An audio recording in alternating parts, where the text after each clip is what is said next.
Hello दोस्तों, मैं राज और राज इंडक्शन में आपका स्वागत करता हूं। दोस्तों, आज का जो वीडियो का टॉपिक रहेगा वो हेवल्स कंपनी के इंडक्शन कुकटॉप के ऊपर में रहेगा। दोस्तों, मेरे पास एक हेवल्स की पीसीबी रिपेयर होने के लिए आई है, उसी टॉपिक पे है। सबसे पहले दोस्तों आप लोग को बताना चाहता हूँ कि जो हेवल्स का न्यू मॉडल पीसीबी आ रही है स्लिम का, उसमें लगभग में 80% हमारे जितने मैकेनिक हैं उसमें कन्फ्यूज हो गए कि प्रॉब्लम कहाँ से क्रिएट हो रहा है। ओके, तो आप यहाँ पे पीसीबी पे फोकस करेंगे। यहाँ पे आपको बताऊंगा दोस्तों, सबसे पहले ये जो पीसीबी आप देखते हो तो हेवल्स का स्लिम मॉडल का पीसीबी है। अभी इसमें प्रॉब्लम क्या हो रहा है, उनका कहने का मतलब है कि मैं सीरीज में सप्लाई देता हूँ तो मेरा जो सीरीज बल्ब है वो सीरीज बल्ब ग्लो होता है और बजर की भी आवाज़ आती है और डिस्प्ले भी आती है। फिर उन्होंने बताया कि मैं एक एक कंपोनेंट को चेक किया, जो लाइन और न्यूट्रल से लगता है एक एक कंपोनेंट को चेक किया, इसमें मेरे को कोई प्रॉब्लम नहीं मिला। फिर कहाँ से शॉर्टिंग बन रही है। ओके, तो सबसे पहले आपको मैं यहाँ पे प्रैक्टिकली दिखा देता हूँ। मैं लाइन और न्यूट्रल यहाँ से दे दिया, अब इसको यहाँ पे सीरीज में सप्लाई देता हूँ। सीरीज में सप्लाई दिया और यहाँ पे बल्ब ग्लो हो गया। आप देखेंगे तो बल्ब ग्लो हो गया। आपको ऐसा लगेगा कि हमारा इंडक्शन कुकटॉप शॉर्ट है। ओके, तो आपको मैं यहाँ पे बताने वाला हूँ। सबसे पहले देखिए, हमारा जो इंडक्शन कुकटॉप रिपेयरिंग करते हैं उस सीरीज में अधिकतम लोग 100 वाट का बल्ब लगाते हैं। मैं हर वीडियो में बोलता हूँ कम से कम उनको 200 वाट की बल्ब लगानी है। तो हम सबसे पहले 100 वाट की बल्ब लगा दिया, तो आप देखे होंगे कि इसमें शॉर्ट सर्किट जनरेट हो रही है। तो मैं इस बल्ब को निकाल देता हूँ, 100 वाट की बल्ब को। ठीक है जी, इसके जगह पे मैं 200 वाट का बल्ब जो नियम होना चाहिए, तो 200 बल्ब यहाँ पे 200 वाट का बल्ब यूज करता हूँ सीरीज में। अब इसमें मैंने 200 वाट का बल्ब लगा दिया और फिर से मैं 220 सप्लाई यहाँ पे देता हूँ। मैं फिर से यहाँ पे बजर की आवाज़ आएगी और ये भी बल्ब यहाँ पे ग्लो होगा। ग्लो हो रहा है जी। तो इसमें दोस्तों कंफ्यूज क्या हो रहे हैं लोग, आपको बताने वाला हूँ। देखिए, यहाँ पे आप पीसीबी पे फोकस करेंगे तो उन्होंने आईजीबीटी को जो बाहर निकाल दिया है। आईजीबीटी बाहर निकालने के बाद दोस्तों इसके अंदर में कॉइल भी नहीं है। उसके बाद दोस्तों उन्होंने पावर सप्लाई को चेक किया हुआ है। पावर सप्लाई में दोस्तों जो शॉर्टिंग बनती है, आप लोग को बताऊँ यहाँ पे, तो यहाँ पे दोस्तों 3 डायोड है। यहाँ पे देख सकते हैं 3 डायोड है। ये शॉर्टिंग बन सकती है, वाइपर वाला शॉर्टिंग बन सकती है, नहीं तो आपका रेक्टिफायर भी शॉर्टिंग बन सकती है। लेकिन ये रेक्टिफायर भी शॉर्टिंग नहीं है और ना ही कोई डायोड शॉर्टिंग है। अगर आपको लगता है कि हमारा इंडक्शन कुकटॉप में शॉर्टिंग बता रहा है तो सबसे पहले अपने मल्टीमीटर लेंगे। यहाँ पे मल्टीमीटर को दोस्तों आपको करना है रेजिस्टेंस मोड में। यहाँ पे रेजिस्टेंस मोड में करेंगे मल्टीमीटर को, और आप कुछ नहीं करना है। आपका जो न्यूट्रल और लाइन है, जैसे यहाँ पे मैं दिखाऊंगा आपको, तो यहाँ पे मेरा न्यूट्रल और लाइन, यहाँ पे मैं चेक करता हूँ रेजिस्टेंस को, तो हमारा यहाँ पे रेजिस्टेंस शो करेगा, देख सकते हैं मेगा ओम में। इसका मतलब कि हमारे पीसीबी में जो एसी सप्लाई का लाइन है इसमें कोई शॉर्टिंग नहीं है। जब भी आप चेक करते हो तो यहाँ पे अगर मेगा में रेजिस्टेंस आता है या 500 किलो ओम में आता है तो आप समझ लो कोई यहाँ पे शॉर्टिंग नहीं है। अभी आपको एक एक करके यहाँ पे बताऊँगा। अब दोस्तों रेक्टिफायर को भी आपको चेक करके बताऊँगा। आपको पता होगा कि रेक्टिफायर को हम कैसे चेक करते हैं, तो दोनों बीच वाला पॉइंट क्या होता है, एसी होता है। क्या होता है दोस्तों, एसी होता है। तो हम दोनों बीच वाले पॉइंट पर चेक करेंगे तो यहाँ पे डायोड रेंज में कोई ड्रॉपिंग नहीं आनी चाहिए, कोई लीकेज नहीं आनी चाहिए। मैं क्या करूँगा, पहले यहाँ पे एक पॉइंट रखूँगा और यहाँ पे एक पॉइंट रखूँगा, तो आप देख सकते हैं कोई यहाँ पे रीडिंग शो नहीं हो रही है।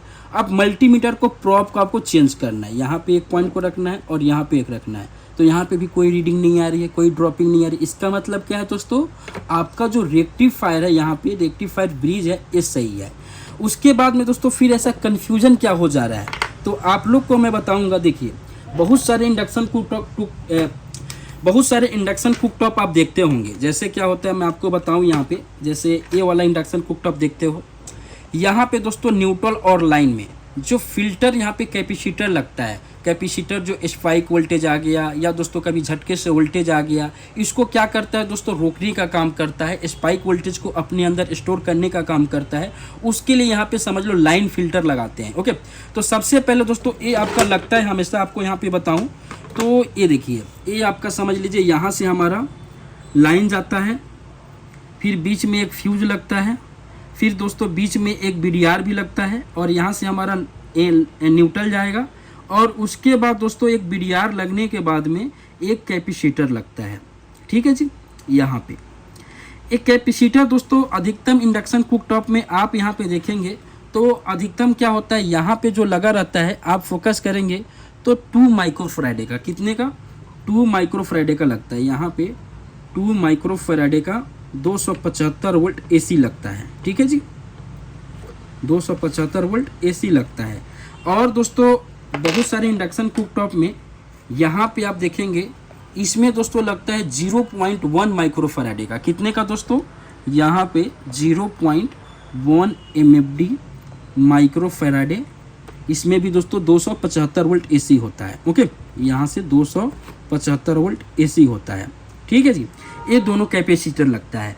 तो दोस्तों क्या होता है कि एक कैपेसिटर की जो वैल्यू है जो एक कम है, ये क्या होता है दोस्तों, जल्दी चार्ज और डिस्चार्ज हो जाता है। ये आप इसके अंदर में कोई वोल्टेज को समझ लो अपने अंदर रखता नहीं है, इसके अंदर में कोई वोल्टेज रुकता नहीं है, सिर्फ स्पाइक को झटके से लेगा और बंद कर देगा। ओके, लेकिन दोस्तों आपको यहाँ पे बताने वाला हूँ एक आपको बहुत ज़रूरी बात है। यहाँ पे देखिए, हम अगर इस इंडक्शन कुकटॉप के PCB को ध्यान से देखेंगे तो लाइन और न्यूट्रल में लाइन यहाँ पे गया, उसके बाद दोस्तों फ्यूज लगा, फ्यूज के बाद में दोस्तों यहाँ पे देखेंगे तो यहाँ पे MOV होता है जो BDR बहुत कोई बोलता है, वो लगा। उसके बाद में दोस्तों यहाँ पे कैपेसिटर लगा है।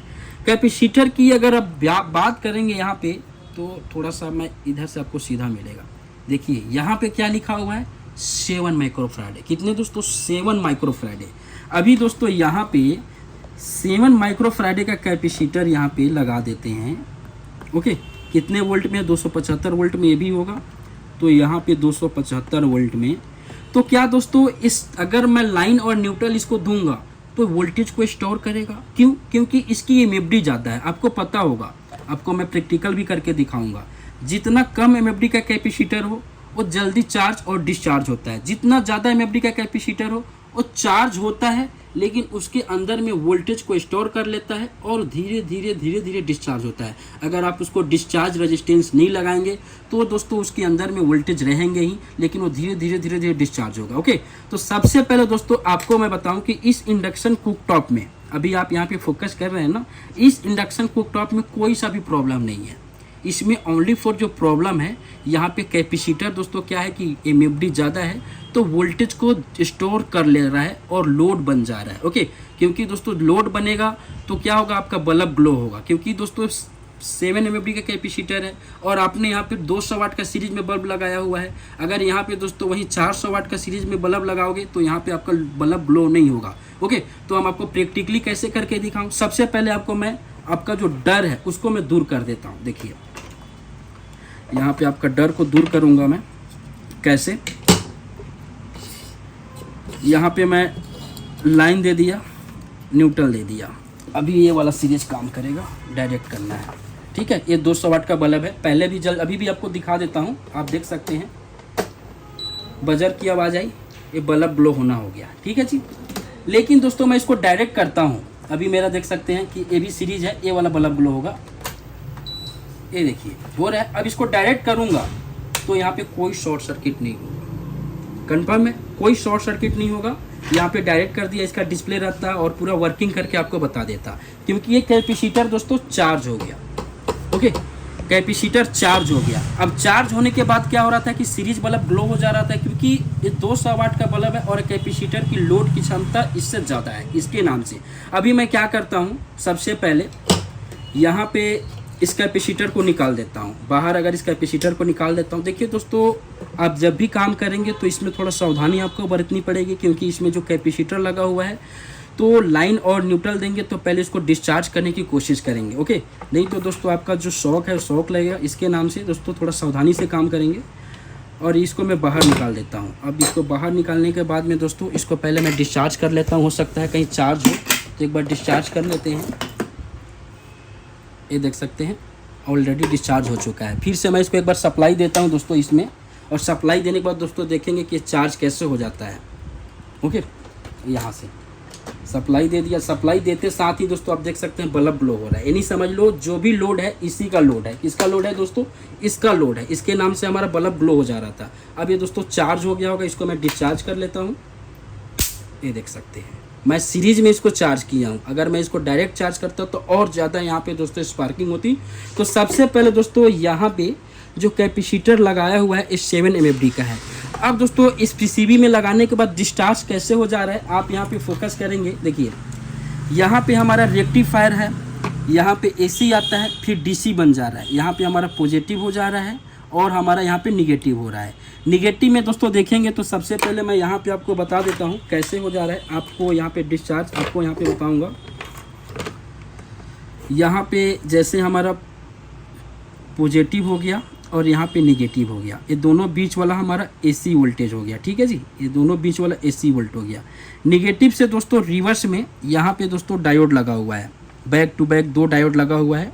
यहाँ से एक डायोड लगा हुआ है, फिर दोस्तों एक यहाँ से भी एक डायोड लगा हुआ है, ठीक है जी। यहाँ से फिर यहाँ पे आगे जाएगा और एक ट्रैक से यहाँ से एक और कैपेसिटर यहाँ पे लगा देते हैं।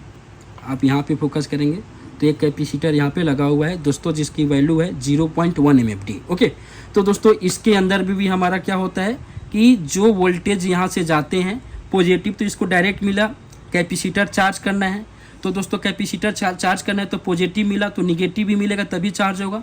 तो यहाँ से हमारा निगेटिव है, तो यहाँ से डायोड जो हमारा क्या है दोस्तों रिवर्स में है, तो इसका मतलब निगेटिव पास हो सकता है। बैक टू बैक डायोड लगा हुआ है तो निगेटिव पास होगा और एक कैपेसिटर में आके और यहाँ पे वोल्टेज होगा और धीरे धीरे डिस्चार्ज हो जाएंगे। ओके, इसमें दोस्तों क्या होता है कि एक कैपेसिटर लगाने का मकसद क्या है। अगर आपके यहाँ मान लो कि लो वोल्टेज होती है या दोस्तों वोल्टेज हमेशा वेरी कर रहा है, कभी लो हो रहा है कभी हाई हो रहा है, तो ये बूस्ट कर रहा है। क्या कर रहा है दोस्तों, जो AC वोल्ट है आपका, जो लाइन और न्यूट्रल आ रहा है, इसको बूस्ट करने का काम कर रहा है। इसको समझ लो वोल्टेज को पहले इसमें स्टोर हो रहा है, उसके बाद दोस्तों इंडक्ट यहाँ पे आगे जा रहा है। ओके, तो यहाँ पे देख सकते हैं ये बूस्ट सप्लाई, इसको बूस्ट करने के लिए लगाया हुआ है। तो आपको मैं एक छोटी सी वीडियो बनाने का मकसद यही था मेरा कि ऐसे बहुत सारे लोग मेरे को कंप्लेन कर रहे हैं कि सर ऐसा मेरे को प्रॉब्लम हो रहा है कि सीरीज बल्ब ग्लो हो जा रहा है, मैं सभी कंपोनेंट को चेक कर लिया फिर भी मेरे को समझ में नहीं आ रहा है। तो इसी की वजह से दोस्तों एक छोटी सी वीडियो बनाया है कि इससे किसी को लाभ मिले और दोस्तों फ्यूचर में उनके पास ऐसे प्रॉब्लम है तो उनको समझे और उनको समझने के बाद दोस्तों अब उनके अंदर में जो डर है वो डर को दूर करें। बाकी दोस्तों ये वीडियो आपको कैसा लगा, वीडियो अगर अच्छा लगा होगा तो वीडियो को लाइक कीजिएगा, अगर मेरे चैनल पे नए आए तो चैनल को सब्सक्राइब कीजिएगा। थैंक्स फॉर दोस्तों वीडियो देखने के लिए।